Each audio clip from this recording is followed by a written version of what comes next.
Hi, so this is an open session. So let's get into the introduction. So hi, I'm Asif, Principal Programmer at Sumo Sheffield. So this presentation is about server stitching. But before that, a bit about me. So I've been programming for around 10 years. So I started out as a Java backend programmer, and I was doing RESTful APIs and SQL databases. And then I switched full-time into game dev. And because of that initial experience, I've kept doing networky things. So that's why I sort of specialized in networking.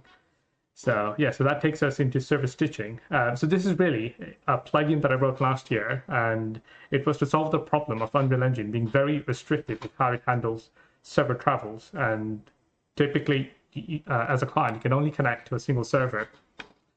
So yeah, so I do plan on putting this plugin on Arrowhead, but it might take some time because I have to find some time first. So the contents, so we'll start off with talking about server stitching, and this is really client side. How can we get the client to connect to multiple servers? And then we'll talk about how can we optimize this, because there is a trade-off, there is increased usage in resource. And then we'll look at server-to-server replication. So this is really how we can get servers to communicate with other servers. And then lastly, we'll be talking about what are the other applications, what other things can we attempt, given what we have seen from the server stitching. So yeah, so let's get started with server stitching. So what is server stitching? So typically in Unreal Engine, we have a single dedicated server, and then we have lots of clients, and each of these clients is only going to be connected to one server at any one time. Now, if we think about MMOs, they will generally want multiple connections because the client will be moving in between these worlds very quickly.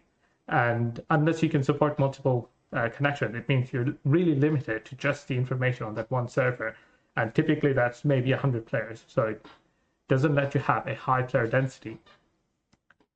This isn't a new concept. There have been attempts, and even in Unreal Engine, Special OS was one of the more popular plugins, but it did, I think, get discontinued because they did some mistakes in the way that they implemented the NetUID portion, I think. So I did take some very valuable lessons from that attempt. And then outside Special OS, I think Star Citizen is one of the more popular games that is trying to do something similar to this. So they call their solution server meshing, and they showed a demo last year where they showcase you can fire a bullet from one server, and that bullet can land on a player on a different server, and then also seeing players beyond the boundary of your server, so on the next server. So this is trying to see if can we get something like that, but in Unreal Engine. So really, when we're talking about server stitching, we want the client to be connected to different dedicated servers at the same time. And we want these connections to be existing concurrently, so that if we want to have rendered one world, we're not necessarily destroying the previous world. And the loaded in networks, if they exist at the same time on the client, then it means they can be sharing information. And also it lets the client do a single frame travel. So it gets rid of the loading screen. And then finally, being able to exchange information means that things like input, animation pose, local actors, widgets, audio, that kind of thing, as we do the travel, we do not have to interrupt them. We can actually bring them along. So let's see that in action. We can see that we have one map. So this is going to be our server once map. And then this is our second map. This is going to be the second service map. And then we have the third map. So I've set the material for the floor to be different so that it's very obvious that we are doing a travel. And so we're going to be having these three servers running at the same time, and then also have a client.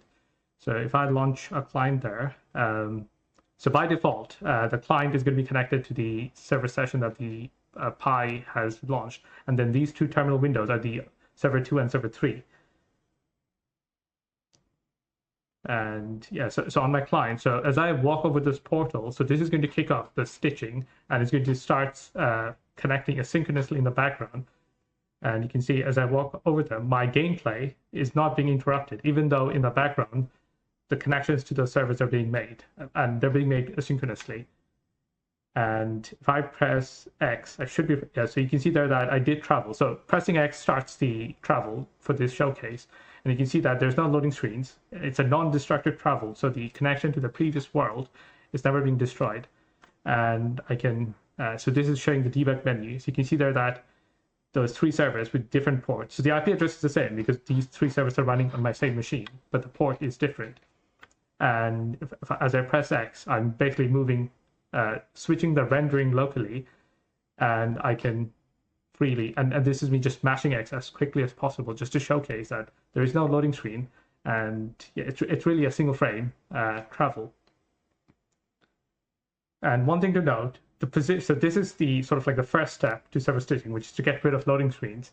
So at this point, the location, input, animation, nothing is being synced, right? So we can see there that each world, the position is different. And we can see there that even if the world is not being rendered in the background, so in the terminal window, we can see there that server moves back. So every frame, the character movement component is sending those RPCs. So even if it's not being rendered, it's still networking in the background and sending RPCs, receiving replicate properties, and all of that is working the same as vanilla Unreal Engine.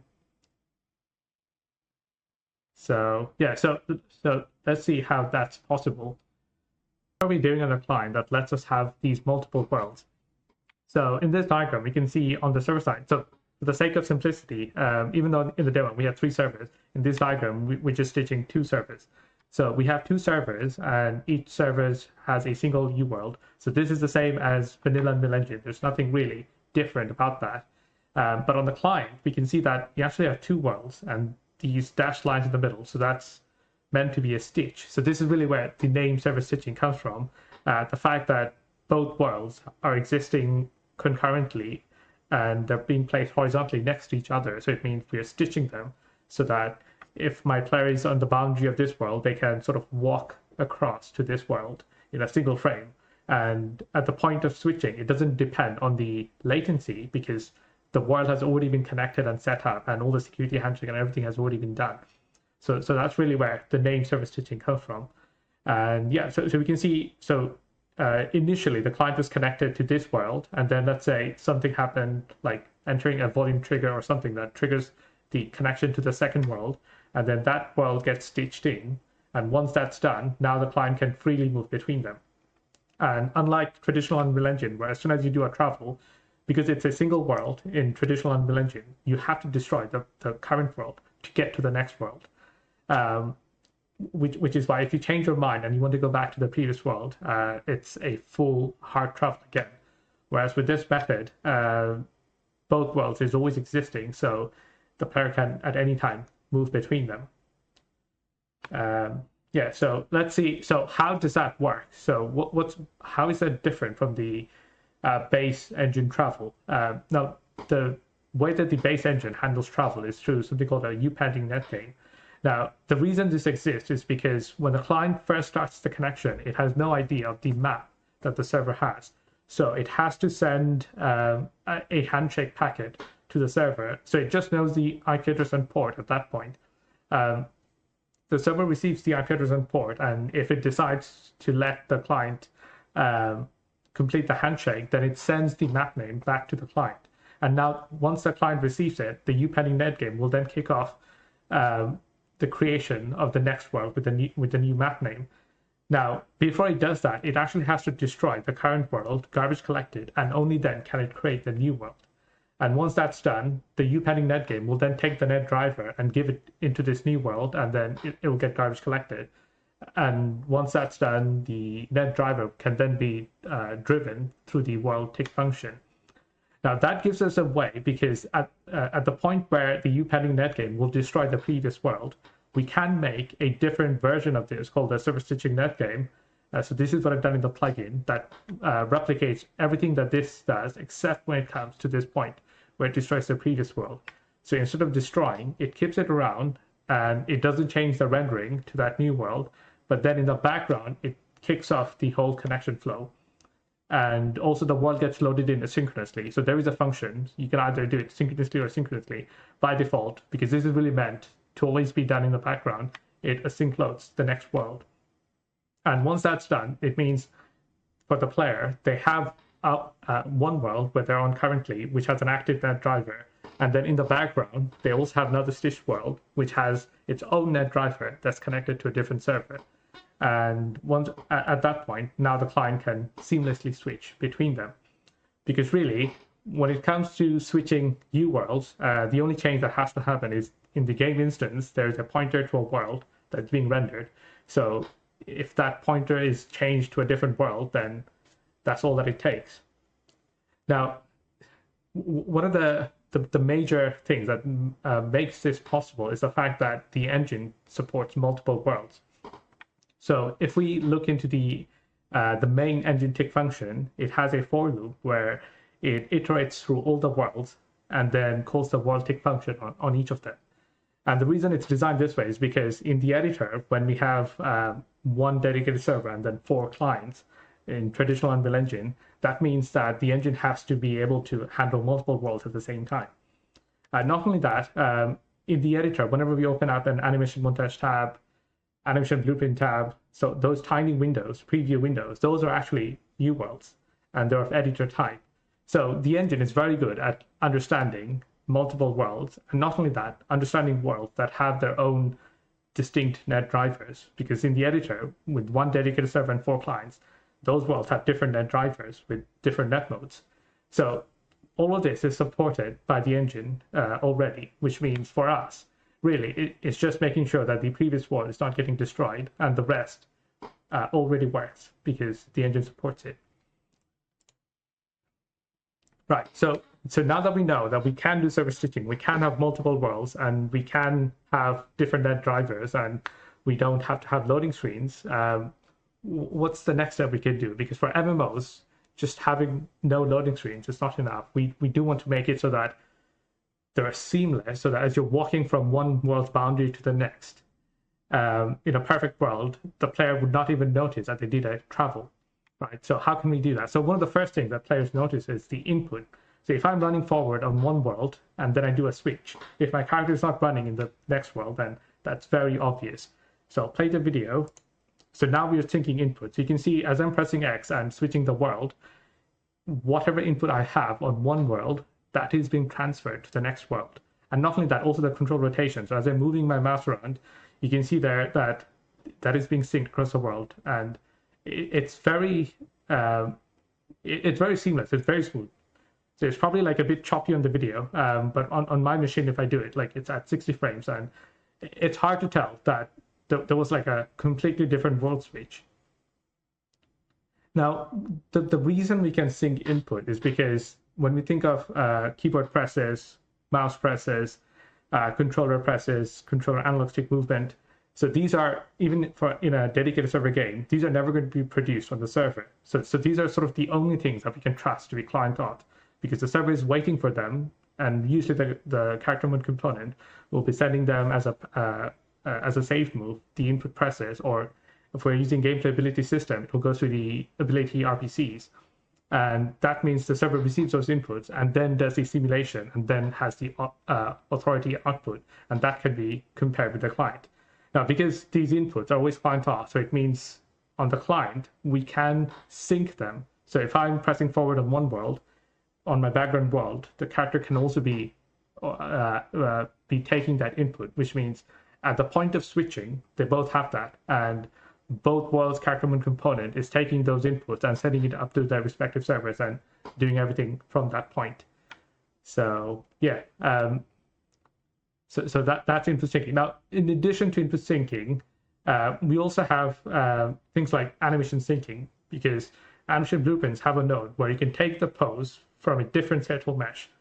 So in our case, because these worlds, and technically we want the character to have the same pose during the transition, in our background world, I'm not doing it in this video, but this is fairly straightforward. We can have the animation blueprint, instead of running the full state machine, we can take the pose from a current world, which means as we do the switch, the animation pose will be exactly frame synced. So that makes this a lot more seamless.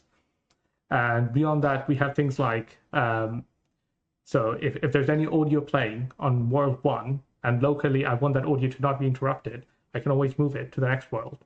If there's any widgets that I want to bring across, I can do that as well. And then in terms of the underlying map, so for this showcase, these are 3 different maps. But in an MMO, like let's say Lost Ark or Blade and Soul, it's a single world partition map, and there's different regions of that map that's controlled by different servers. So that means as I'm crossing the boundary from one server to the next, the underlying map asset is still the same. So that means I don't have to worry that there will be like a sudden pop where new assets are coming in, because it's sort of the same view. So yeah, that's input syncing. Now, before we get to the next section, I do want to mention the ability to get multiple servers in Pi, because I feel this is very useful for different games, even if they're not doing server stitching. So in the editor, we all know that we can have multiple clients, but there is a way to have multiple servers as well. So the editor engine has a function, launch new process, and that can be configured to be launching a server. Now, I don't think this is exposed in the editor, so you have to do like a manual command. But once you do that, you can have multiple servers, and they work the same as the Pi session, so that if you press escape, those extra servers do get closed automatically. So that's very convenient. Right, so the next section, optimizing. I think I am running out of time, so I will try to speed up. So once we have these stitched worlds locally on the client, and we have multiple UWorlds, the first big question that I had was, does it double my RAM if my RAM usage if I have 2 worlds instead of 1, or if I keep adding stitched worlds, do I just keep doubling or tripling my RAM usage?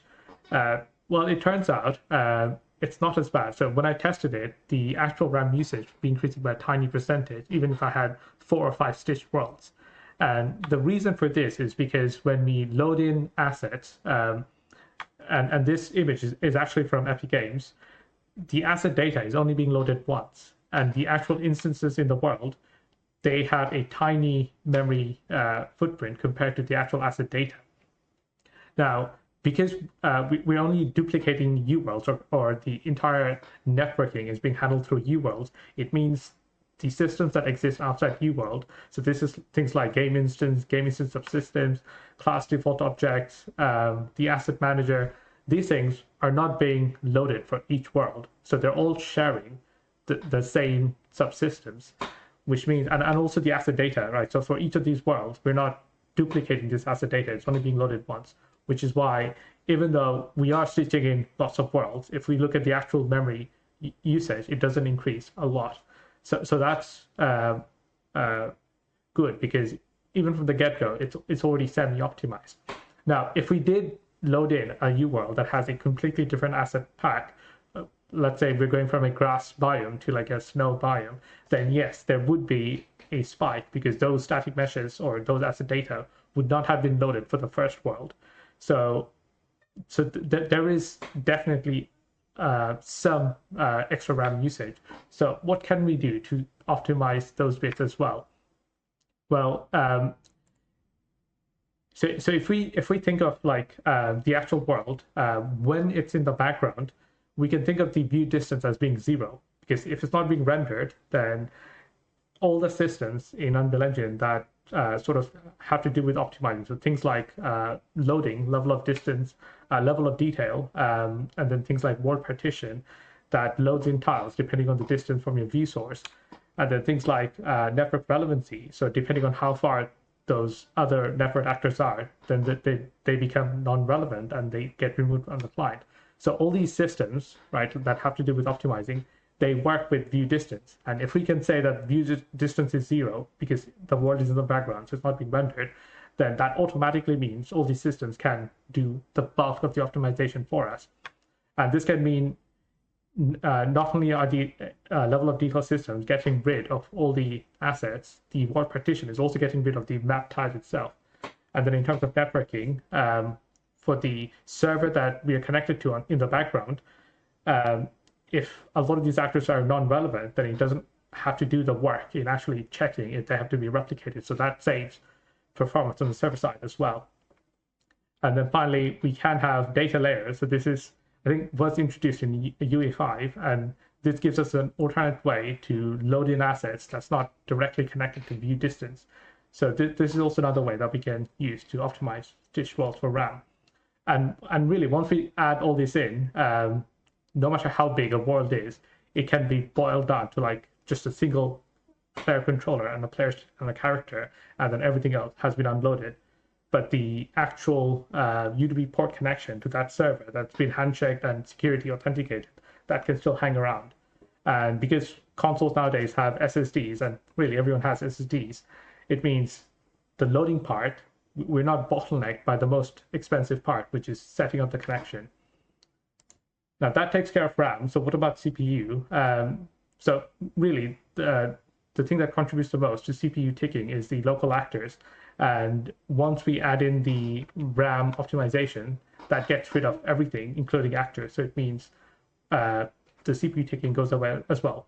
Now, if we do have some actors that we still want to keep around, we can disable interpolation. So usually the character mode component for simulated proxy clients, once they receive an update, they don't set the position directly.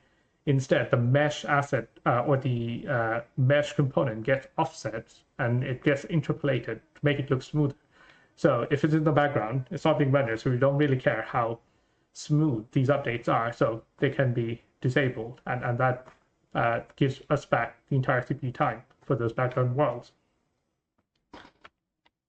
Right, so server to server. So we have discussed a way to sync input on the client, and also things like animation, poses, audio. So anything that's client auth, we can sync locally on the client between our stitched worlds. But on the server side, things like position, inventory, and then cosmetic data that the character has earned, if we let the client sync these between those stitched worlds, then it opens up to cheating. So these data really has to be synced between servers, but we don't have a way in Unreal Engine, or at least any defined way, to communicate in real time between servers. So how can we do that? So beacon actors, they're very special. So traditionally in Unreal Engine, the UWorld has the net driver, and then the world will have other actors and actor channels. But beacon actors, they instead of using the world's net driver, they have their own net drivers that are inside them. Now, this opens up an entire new way to do networking, because now we can have a single world and it can have its own net driver, but then it can also have actors that are pulling in information from other servers. And this can work server to client, but it can also work server to server. So it means we can have these beacon actors that are acting as sort of bridges and transferring information in between servers. And also the coolest part about them is that this exchange can be done using uProperty replication and RPCs. So it means we don't have to write an entirely new serialization layer with JSON or anything, because we can just use the same structs that we're using for our gameplay and use that to send information in between servers. So yeah, that's really handy. And so once we have this approach where we can have beacon actors that are acting as bridges and letting servers communicate in real time between other servers, then we can start to think, okay, so Star Citizen has a system of server meshing where each server will have some neighbors, and then those servers will have their own neighbors. So can we do something similar? And we can, right? So let's say server 1 has neighbors S2, S3, and S4, and it has these beacon bridge actors that are letting bidirectional data flow between them. And every server does not have to be connected to every other server. It just needs a couple neighbors, and the information can propagate that way. And this means things like, let's say this server, right, spawns a bullet, and this bullet is heading in this direction. This server knows that, hey, this bullet will eventually get into the region of my neighbor. So I can send an update to that server and say, hey, this bullet is heading towards you at this velocity. So then this server can then start or spawn that same bullet and start simulating it forward, and it can land on a different player. So this is similar to what Star Citizen did, where you can fire a bullet and it lands on a player on a different server. So this kind of thing is possible in Unreal Engine, and it's possible using these new beacon-style actors that own their own net drivers. Right, and finally, looking beyond. So once we have these beacon actors that can have their own unique net drivers, it does give us a way to do server stitching, but in a different way. Because these actors have their own net drivers and they're connected to different servers, it means we don't have to have multiple worlds on the client. So we can have these bridge actors that are on the client pulling in information from other servers. And that means we're not just limited to the 100 players, let's say, that we have on our current server. We do have access to the other servers and the players on them. Now, one constraint with this approach is that the map has to be the same. And that's because of the static net UID, which and the stable network name, which uses the map as sort of like the first part of the path. But I mean, this has other benefits. For example, in terms of resource usage, even though we can optimize RAM and CPU, the fact that we don't have to have multiple UWorlds, that's really useful. And then finally, because these other beacon type breach actors, because this will be pulling in raw information from the other servers. So typically this will just be, let's say, the mesh component, the character position, and the velocity. And once we have that, then we can do the simulation forward, the same way that the character component does for simulated proxies. Mass entity is actually a useful way because it sort of bypasses the actor system and instead has very lightweight entities and things called processors that does simulation, but it really enables having thousands of these entities running around the world. So this does sort of combine very nicely with mass entity. And yeah, it's a way to get a much higher player density than otherwise we could achieve. And yeah, and this is the final slide. So we have the server stitching locally on the client, where each client has multiple worlds. And then on the server, we have this extra line between them. So this is showcasing the server meshing, where the server is exchanging information in real time. So on the client, we can be syncing input, and then on the server, they can be syncing position. And that really starts giving us a proper backend for MMOs and connected games of that type. Right, any questions?